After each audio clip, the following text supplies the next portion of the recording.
airplane making an adjustment in the power settings. So I took it out to the runway to see, well, does it develop full power now the way I intend? It was in June, about 8 o'clock, just at dusk. And I went out of the runway, gave it power, and it accelerated to about 90 miles an hour, and everything was fine. So I shut down then, and I was rolling out to a stop, like similar to after I had landed, but I hadn't actually been flying. And as soon as I cut power, 3 deer from the right came right at me. And 2 of them went in front of me, but the third one, I could tell I'm going to hit him. And the only thing I could do was just hang on and try and keep on the runway and hope and pray everything was okay. And thump, hit him really hard. Fortunately, right at the base of the wing root where the airplane is the strongest. And the deer crushed the deer on the right side of his chest, and his head flopped onto the top of the wing and put a big dent in the wing, except it's carbon fiber, so it gave enough and then came back, but it popped the paint off in an area about this big just from the impact. And then he went underneath the wing, and somehow one of his legs got wedged between the wing and the runway, and the hoof went right through the flap on the wing. It left a hole about that big. So, and if he'd have hit the tail, it had probably taken it right off the airplane. Or if he'd hit the engine or propeller or landing gear, who knows what would have happened. But fortunately, I just fixed it and took a couple of weeks to patch the holes, and that's all the damage there was, but it could have been a lot worse. They're putting a $500,000 fence around the airport to keep the deer out now.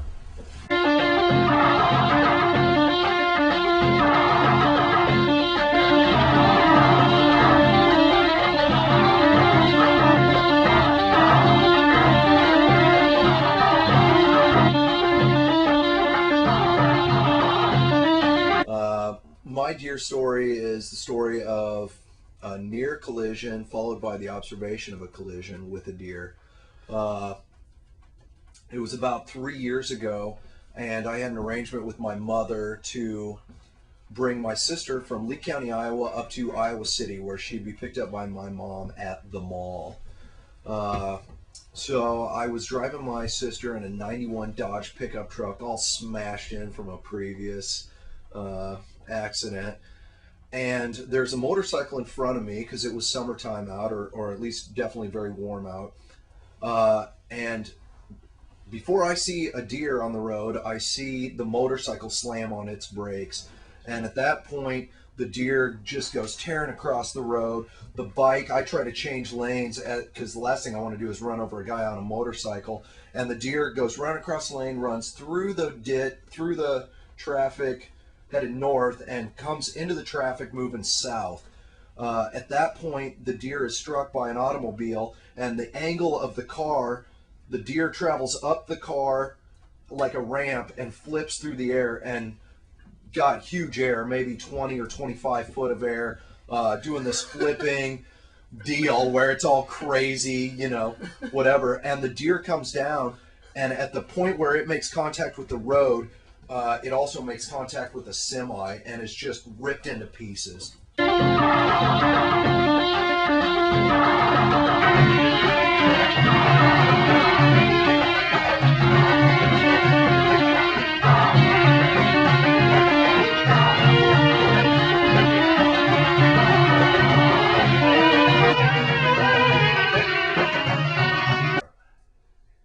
a neighbor, I was uptown there at Argyle, I guess it was, and I was uptown, and he was telling about seeing deer out in his pasture. We never thought anything about it. There's no deer around there. Just thought of the story. And then when they closed the black powder plant DuPont had near Keokuk, they had a fenced timber there, and they kept deer in there. And when they closed the plant, they just opened the gate and let them out. And that's what that farmer saw, was deer there. That's the first I ever knew of deer around our area.